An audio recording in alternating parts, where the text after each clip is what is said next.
Je m'appelle Thomas Messias, je suis un homme blanc, cisgenre, hétérosexuel, et j'aime bien le football. Mais si je n'en regarde pas plus, ce n'est pas par désintérêt pour la discipline, mais bien parce que les gens qui parlent de foot sont souvent de gros casse-pieds. C'est à la fois un euphémisme et la version polie de ce que je pense. Vous écoutez Mansplaining épisode 80. La culture foot peut-elle se passer de la culture du viol ? Un podcast, Slate.fr. Vous avez déjà vu ou entendu un talk-show footballistique ? La plupart du temps, c'est 100% de mecs qui déblatèrent pendant des heures à propos d'un choix stratégique qui ne leur a pas plu ou d'une décision arbitrale contestable. Ces types passent leur temps à expliquer qu'ils auraient fait mieux que l'arbitre, qu'ils auraient fait mieux que les coachs et qu'ils auraient évidemment fait mieux que chacun des joueurs présents sur le terrain. Ça s'engueule, ça se coupe la parole, ça se comporte comme des coqs de basse-cour. Je suis désolé, quand je vois la compo d'équipe hier, en effet, tu as un mec qui doit faire le relais On a entre... connu des milieux de terrain qui en 8 ans ont un ratio passe décisif but Mais je aussi m'en faible. fous, arrête de me parler des 8 Ok, ans, c'est pas j'en ai rien à important, faire. d'accord. Les 8 ans, je te parle juste du match d'hier. le match d'hier, on l'a pas vu, les passes, le match on a rien d'hier, vu, en comme fait. les autres matchs, quand Verratti il est bon, c'est sûr que le milieu de terrain, il est transformé, Bah, la il a preuve, plus t'as de pas gagné. maîtrise. Mais non, mais t'as pas gagné. Mais écoute, ce que je veux dire, il n'est pas numéro 9, il n'est pas numéro 10, c'est pas lui qui Il doit est tellement faire génial, à la il base. devrait occuper tous les postes. Forcément, question audience, ça fonctionne, puisque des types comme Daniel Riolo et Jérôme Rotten, qu'on vient d'entendre dans le talk-show de RMC Sport, ne font que reproduire les conversations que l'on entend dans les cours de lycée ou dans les tribunes des stades.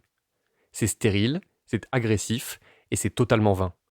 On peut espérer que l'arrivée progressive de journalistes féminines d'envergure puisse rendre les échanges un peu moins bruts de décoffrage et un peu plus spirituels. Mais pour le moment, des journalistes comme Marie Portolano sont encore bien trop minoritaires pour pouvoir faire pleinement entendre leur voix.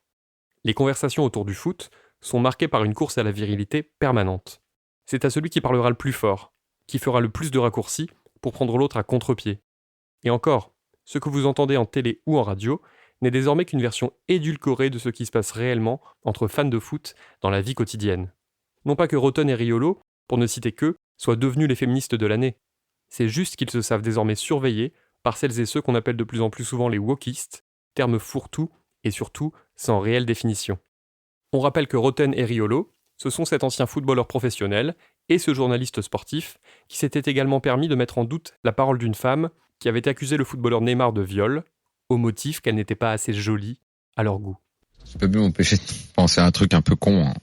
Mais la nana, tu l'as vu la nana ? Ouais, je l'ai vu.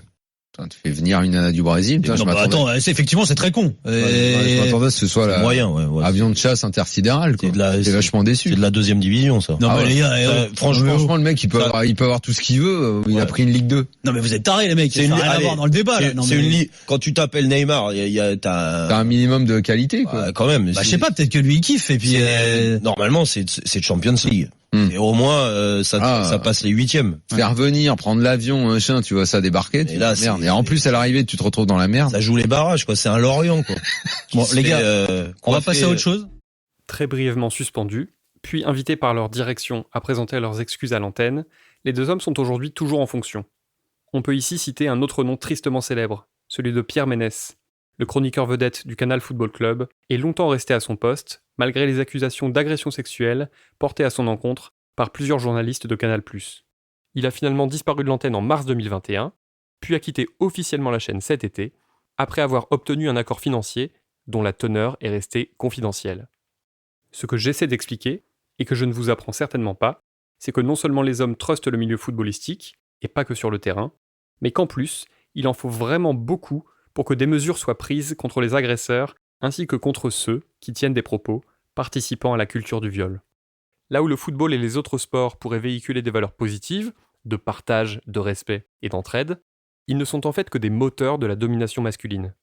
Plus nombreux, plus bruyants et plus dangereux, les hommes saturent le monde du foot. Et je ne sais pas quel exemple cela donne à notre jeunesse. Je me souviens qu'un tweet publié par le compte de Winamax, entreprise qui fait son beurre grâce au poker et aux paris sportifs, avait pas mal choqué, en tout cas pendant quelques heures. Attention, oreilles sensibles s'abstenir. Pour évoquer les victoires successives du PSG et de l'Olympique Lyonnais en Coupe d'Europe, le community manager avait écrit « On prend l'Europe, on l'encule à deux ». Une référence au morceau Celsius signé PNL qui s'ouvre sur les paroles suivantes. On prend le rap, on l'encule à deux. J'ai déjà du mal à imaginer que cela puisse être considéré comme une line de qualité, mais on dira que c'est parce que je ne maîtrise pas pleinement les subtilités du rap. Mais lorsqu'une entreprise privée reprend ce genre de réplique en la transformant en argument de réclame, alors là, ça me dépasse. Puisque cela semble nécessaire, on rappelle que la sodomie n'est pas un châtiment, c'est une pratique récréative. Dire qu'on encule une équipe ou un continent lorsqu'on gagne un match, c'est bête, c'est homophobe, et ça participe à la culture du viol. Mais c'est hélas peu étonnant de la part de Winamax, qui d'ailleurs n'a présenté aucune excuse. L'entreprise donne à son public ce qu'il veut entendre. Elle veut lui montrer qu'elle s'exprime comme lui. Or, effectivement, dans les discussions à propos de foot, on baise, on encule, on nique à tout va. C'est comme ça qu'on montre qu'on domine.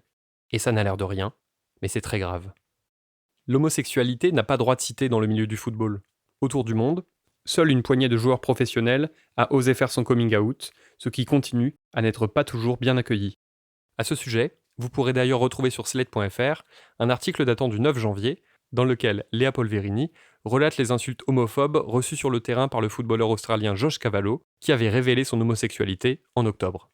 Alors en maniant les expressions sexistes et homophobes pour parler de sport, on exclut de fait ceux qui aimeraient peut-être bien parler de leur orientation sexuelle, mais qui voient bien qu'ils ne seront pas accueillis à bras ouverts. Même chose dans les stades.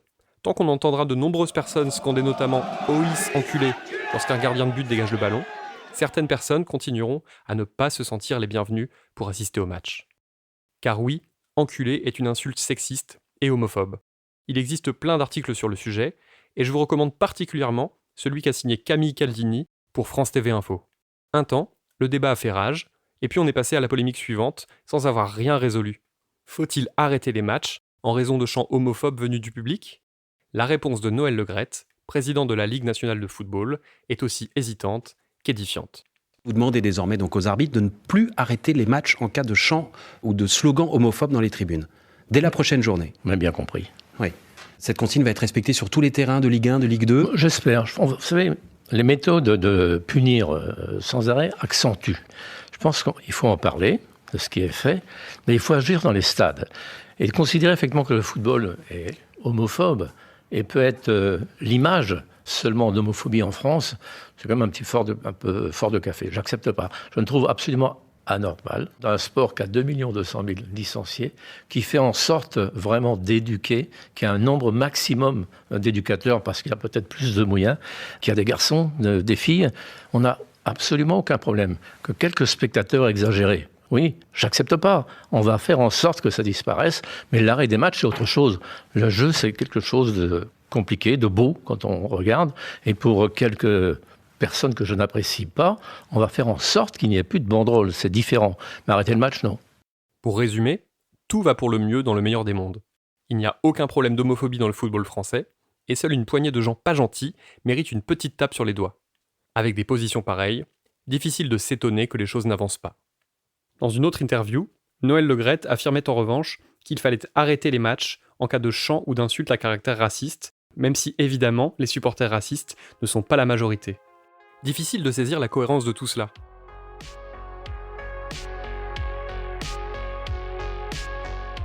Vous savez dans quel environnement la culture du viol se sent également très à l'aise ? Dans le secteur de l'humour.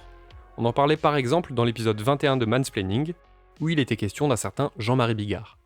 Mais l'inventeur du lâcher de salope n'a pas le monopole de l'humour craignos. Au cas où vous ne le connaîtriez pas, je vous présente Julien Cazard, ex-camarade de Sébastien Toen et les autres dans Radio Plus et Action Discrète, qui traîne désormais ses guêtres aux alentours des stades et sur les plateaux télé, afin de dire le plus de méchanceté possible sur les gens du monde du foot. Il arrive que Cazard ait des répliques très drôles. Le problème, c'est qu'il semble visiblement incapable de faire le tri.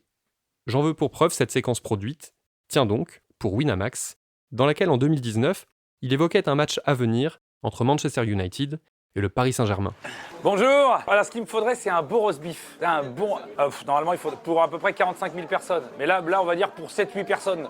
Normalement, c'est 48 000. Mais bien saignant, bien bon gros, bien rougeau. Oh, qu'il est beau. Ça marche. Alors voilà, Julien Cazard achète un roast beef. C'est de l'humour. Manchester égale les Anglais égale les roast beef. Une fois rentré chez lui, il va s'employer à fourrer le fameux roast beef avec des champignons de Paris. Paris comme le Paris Saint-Germain. Il a rend, non ? Et pourquoi pas ensuite trouer le roast beef avec un couteau, en faisant semblant de le baiser violemment. Alors là, tout le monde est plié en deux. Pour le fourrer, faut le trouver. Oh, ça fait mal, ça, hein. Tu sens le Mbappé, là? Tu le sens, là? Oh, et tiens. Ah. Voilà. Sur la fin, Cazard se prend carrément pour Benoît Poulvorde dans C'est arrivé près de chez vous. Dans son sketch, il apostrophe le caméraman, qui finit la tête dans le four, pantalon baissé. Attention, extrait sonore agressif. Mais c'est toi qu'on va mettre au four, ma salope. C'est toi qu'on va fourrer. Ah, va aller dans le four, ma salope. Viens là, hein. Viens là. Viens voir. C'est son petit cul, ça. Alors, qu'est-ce qu'on va lui mettre, là? Les petits champignons, là. Les petits champignons, là. C'est bon, ça. Oui. Ils sont bons, les champis. Hein. Ils sont bons. Les champignons dans mon cul. Ça, c'est pour Mbappé, et Di Maria, et Thiago Silva. Ah, putain, les champignons. Oh, on allait oublier la tactique. On allait oublier Thomas Tuchel, la petite saucisse et les Frankfurt. La saucisse et les Frankfurt. Ça a beau n'être que des champignons et des saucisses, ceci s'appelle un viol. Tout simplement. Pour expliquer à quel point le PSG allait laminer Manchester, Julien Cazard s'est dit que ce serait amusant de simuler un viol. Mais essayez un peu d'expliquer à la majorité des fans de foot pourquoi ça n'est absolument pas drôle. Vous passerez pour un pisse-froid, un gros coin-sauce, et là encore, c'est la version polie de ce que vous risquez d'entendre. Car tout le monde ou presque s'en fout.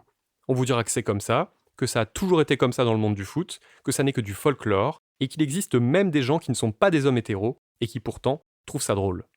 Je ne suis pas ministre des Sports, ni président de la Ligue nationale, Dieu vous en préserve, et je n'aurai donc pas la prétention de proposer des mesures à prendre. Car le problème est une nouvelle fois systémique et culturel. Tant que les nouvelles générations n'auront pas été sérieusement encouragées à rejeter ce genre de valeurs nauséabondes et d'humour niveau 0, on n'avancera pas. Tant qu'il ne sera pas clair pour tout le monde que le foot serait un sport bien plus beau s'il laissait de côté le sexisme, l'homophobie et la culture du viol, on n'avancera pas non plus. En attendant, je ne sais pas si je dois emmener mes enfants au stade. L'homophobie dans le sport est un héritage historique, écrivait Seguir Lazri dans un article passionnant à retrouver sur le site de Libération. Eh bien, je ne suis pas sûr d'avoir envie que nos mômes héritent de cela. C'était Mansplaining. N'hésitez pas à vous abonner au podcast sur votre plateforme favorite, à mettre des cœurs et des étoiles, et à laisser des commentaires. Vous pouvez aussi écrire à mansplaining@slate.fr et via le compte Instagram Mansplaining Podcast. Mansplaining est un podcast de Thomas Messias, produit et réalisé par Slate.fr, sous la direction de Christophe Caron et Benjamin Septem-Ours. Production éditoriale, Aurélie Rodriguez. Montage, Aurélie Rodriguez et Victor Benamou. À dans 15 jours, pour l'épisode 81.